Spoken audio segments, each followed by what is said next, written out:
A suicide bomber has attacked a social gathering at T-junction of Goza in Borno State, killing 6 people and injuring several others. The bomber, who was later identified as a young lady in her early 20s, detonated an explosive device in the middle of the gathering, causing chaos and destruction. The wounded are reportedly receiving treatment in the hospital. According to residents, the victims, who were all civilians, were returning from a wedding celebration when the attack occurred near a busy motor park. The Borno State Commissioner of Police, that's Yusuf Lawal, confirmed the attacks, estimating the casualties at 6. The police boss added that about 15 others were injured and evacuated to the hospital. International Defense and Security Consultant Group Captain Sadeeq Garba Shehu, retired, joins us to discuss the resurgence of suicide bombings in Borno State, what is fueling it, and measures needed to curb it. Good afternoon. Thank you so much for joining us here on Newsday. Good afternoon to the viewers. And now let's begin. And what specific factors would you say have led to the resurgence of suicide bombings in Borno State? And now that we're seeing specific use of females in this case. Okay. First, I commiserate with the governor and peoples of Borno State in this dastardly act. With regard to your question, we have to go back, to understand that it's been a long while that we didn't hear of suicide bombing in the Northeast. From my records, the last time that we had a suicide bombing attack was in 2019. So we have had about 4.5 years that we have not heard of suicide bombing. But when we look at the history, the tactics, and the modus operandi of Boko Haram, it will surprise us to find that Boko Haram as an organization, among other terrorist organizations, suicide bombing is not its main method of attacks. So the fact that Boko Haram has resorted to suicide bombing now is a fact that they are no longer able to carry out conventional attacks that they used to do in the 2013, 2014, up to 2017. So in that, there is a sort of comfort to show that our security forces are putting them under pressure, which now they have no option. Instead of launching conventional attacks where they attack barracks, they attack military emplacements, now they have to go to either weddings, burial parties, using women to attack these areas. Now, with regards again to using female in particular, unfortunately, Boko Haram, among all terrorist organizations in the world, currently holds the record as the terrorist organization that mostly uses women for its operations, especially in suicide bombing. Now, when you look at the records of attack by Boko Haram, you will see most often they use women. Women either in pairs or even sometimes 3. These are some of the, the cues or some of the trends that our security forces should look at. And eventually, when they do this suicide bombing, their attacks initially, that was when we go back to 2011. The first suicide attack by Boko Haram was in 2011, when they attacked the police headquarters in Abuja. That's around June or July 2011. But since after then, we saw some attacks in 2012. There was no attack in 2013, 2014, and so on and so forth. So whenever they attack, again, what we see, they attack civilian targets, either markets, bus stops, funeral processions, or at the initial stage, churches or mosques. These are, when you look at most of the attacks that Boko Haram carries, suicide bombing, these are the areas where they carry the attack. And also, it is very important, to realize that in selecting women, first of all, in selecting suicide bombing to a terrorist offers certain advantages. First, it neutralizes, the asymmetric power relation between them and conventional armed forces. Secondly, the suicide bomber has the opportunity to hide whatever he's carrying, under his vest, if it is a woman, because of the, the religious or, or the kind of way people dress in the Northeast, a woman can easily conceal. And also, there's always a reluctance to search a woman. So you can see the reason why terrorists, look for women. There's reluctance to search a woman the way you would search a man. And, by stereotyping, we see women as agents of peace, whereas we expect a suicide bomber to be, a young male, not rather a female. And unfortunately, that is the reality of the Boko Haram. When we check all the records of other insurgent forces around the world or terrorist groups, the average suicide bomber is a young male, often unmarried, in his 20s. This is the average, description of it. But on then, Boko Haram has mastered the method of using women who they try to disturb, who sell some propaganda to them to make them carry these bombs. And again, when we talk of suicide bomber, the typical definition of a suicide bomber is somebody who knowingly and willingly accepts to sacrifice his or her life, as part of the attack. Willingly and knowingly is the word, because experts are divided about who actually is a suicide bomber. For a suicide bomber to be really a suicide bomber, it must be somebody who knowingly and willingly knows that the sacrifice of his life, is part of the attack. Unfortunately, from evidence we are getting from some of the Boko Haram female suicides that didn't detonate, we find that some of them were forced. Some of them were taken hostages. And in fact, some of the bombs are exploded remotely. That is to say, at the final stage of the operation, the poor young lady does not even know what she is doing. Of course, these are examples. That is not to say we cannot find among women people who are convinced, that is in the real sense of a suicide bomber, that I accept willingly and knowingly to be part, to put my life at risk as part of the attack. Thank you so much for that very robust analysis and very informative as well. Now, my next question to you is that a few weeks ago there was a report that some extremists have found their way to start filtering into Nigeria again after we hadn't seen them for a few years. And that was also somehow echoed by the statement by opposition leader Atiku Abubakar, who is saying that he feels what happened is because the army have been unable to hold their frontline position. Do you think that what happened could have been prevented? Was there enough use of intelligence gathered, given the movements that have been reported over the past few weeks? Well, what I would say there is that when such things happen, because in the first stance, preventing a suicide attack or discovering a suicide attack is very difficult. Sometimes all the attacker needs, if he's truly a suicide attacker, is just to be near. Because you see, what gives him the tactical advantage that the suicide attacker has is that he can change his mind anywhere. Some of the girls that were arrested and interviewed, they said the instruction they got was just go anywhere where you see a group of people and then detonate. Now, you see with that, it is very difficult for the security man to actually identify where they are going. That is one. Secondly, for the suicide person, he can always change his mind. I'm going to point A, then I go to point B. So it is very difficult for the security person. However, when such things are happening, the normal response is more vigilance. More vigilance. At the checkpoints, most of the attacks happen at the checkpoints. The person has to, break a perimeter. Vigilance during gatherings, because like I told you, a typical suicide attack target is either, it must be a public place, a market, a bus stop, a school, a church, or a mosque. So that means, we have actually relaxed our guard, because I know as a Muslim, when these terrorist attacks were high, there was vigilance by both mosques and churches when people are going. So what we are seeing now, it means we have to go back to that line of vigilance. But having said all that, it is very difficult to stop an attacker who has no escape plan himself.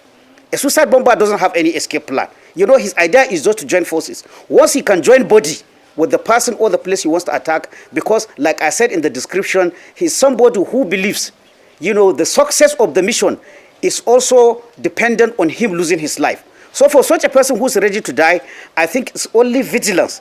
And if you are lucky, to get the person, and in some instances, the security forces have been able to intercept, but it is not an easy thing. But what I will call for is more and more vigilance. As to the fact whether some new people have entered there, I will not speculate on that. Now, if we are investigating this particular case, and I hope that's what the security forces are doing, we have to find out who are those ladies.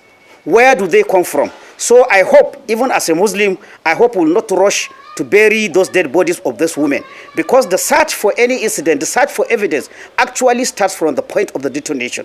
From forensics, from fingerprinting, from pictures. I think there should be a lot of effort to identify who those ladies are. It is only then we can lay credence to what people are saying, whether a new influx of people. But in most cases, what we find, these suicide bombers, they are homegrown people. I always tend to look with suspicion. This idea of saying is from abroad, some people have entered. We have to accept the problem is homegrown, at least 90%, and then look for solution inwards. You've made a variety of very important points, talking about this being homegrown, and giving us a sense of how women are profiled in this case, how some might not even agree to willingly participate in this, but it might be detonated remotely.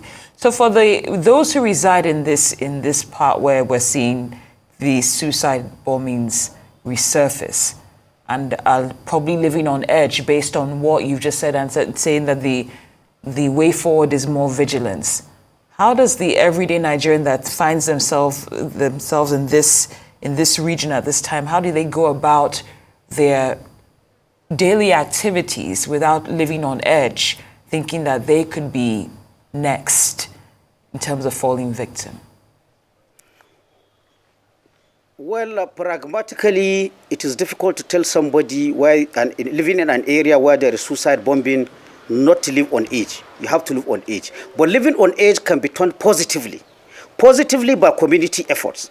By efforts, whether it is market associations, whether it is church leaders, whether it is mosque leaders, to be very vigilant and always tell their congregants that they have to be vigilant. It is only in this way that you can, be able to predict whether such an attack can happen and then thwart it in the distance. In the long run, again, like I said, it is very difficult to tell somebody to relax in such an area, because unfortunately, even this program we're doing, since yesterday, I have received several requests to appear and discuss this bombing. For some reasons, I didn't want to do that. Why? This is exactly sometimes, again, what the terrorists want. Even though we have to enlighten the people and hoping that the government can pick one or two things from what we are saying. The terrorist always wants, publicity. He wants publicity. He wants to, sow fear above the population. So what I will call on the people living there, they cannot live where they are living. They cannot live there, but more vigilance, so that they have become more resilient to the tactics. All this is we are doing is music to the terrorists. That's what they are. That's what they crave. Publicity and publicity and publicity. But for the people, they have to use that publicity for them to know what they are doing, and we hope by talking, people can know what they are supposed to react when such things happen. But then more and more, what I mean to say is that the communities in those areas have to be more vigilant, have to be more alert. We've had cases in the past where it is either the civilian JTF in Borno that actually thwarts a suicide bomber. Sometimes there is one incident where people were watching a television and somebody came with a suicide bomb, but they were able to detect some, suspicious movement from that person, and the person eventually detonated and only killed himself. So this is what I'm talking about, vigilance, and vigilance from the community. Like we say, security is everybody's business. More so, like again, remember I said it's a homegrown problem. People in communities can know who among their sons or who are daughters are susceptible to be radicalized or to follow radical groups and attempt suicide bombing. Thank you so much for that. Again, you continue to make such profound points. Now, I remember in an interview some time ago with a former officer, he'd said something about, he expressed his concern about a war being fought on two fronts. Because I believe this weekend there was also an incident where a boat with some people who had stolen oil from the Niger Delta were also captured, and there was an incident there. So multiple fronts of different types of criminal activity happening. Do you think this is impairing our ability to deal with something like extremism and terrorism returning to our shores emphatically? Well, to be honest, again, I think we have to ask ourselves, or our leaders have to ask themselves, if we are really serious about this overstretch. Because we are talking about overstretch, that is to say the resources, whether in human or equipment capacity, is not enough to confront the threat. We have been on this talk that we don't have enough policemen, we don't have enough military people to confront the security challenges. We have been on this same message since 2019. This is about 5 years. In fact, earlier than even 2019, we have been saying that. But what I do not see, as an expert on security, I do not see us doing recruitment. Recruitment to show a country that is besieged, a country that thinks it does not have enough security personnel to answer the problem. Yes, I have seen the recent controversial recruitment by the police, which is even without that is not enough. I have seen the recruitment being done by the army. So what you will wonder, when you check our security budget, how much did we put in recruitment? Certainly Nigeria is not lacking of young men and young women who enter the military. Even as a retired personnel officer, every day I receive calls and text messages from young men and women, please help me to enter into the military. So it's not for lack of this, but we are not doing the recruitment, to answer this problem overstretched. Of course we are overstretched. Everybody knows it. I think even a taxi driver knows that we are overstretched. But what has the government done in concrete terms? Like I said, I recognize the recent, recruitment by the Nigerian army and the one by the police, but it is still not enough. I have not heard us asking the question, with the expanse of land, with the security situations we have, with the fact we still, just last week again, I had Nigeria sending a peacekeeping mission. All these are items that will tell us how many policemen does Nigeria need?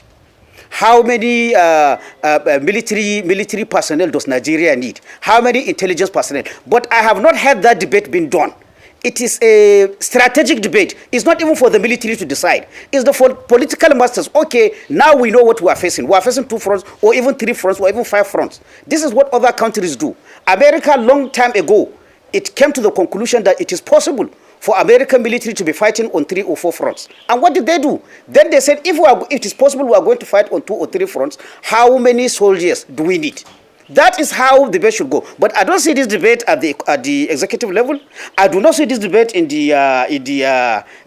the National Assembly. But everybody comes and says we are overstretched. We are overstretched. Of course we are overstretched. But what are we doing about it? If I take you back, I was not old enough to know, though I was alive, during the Nigerian Civil War, the Nigerian military grew over 4 times in less than 1 year.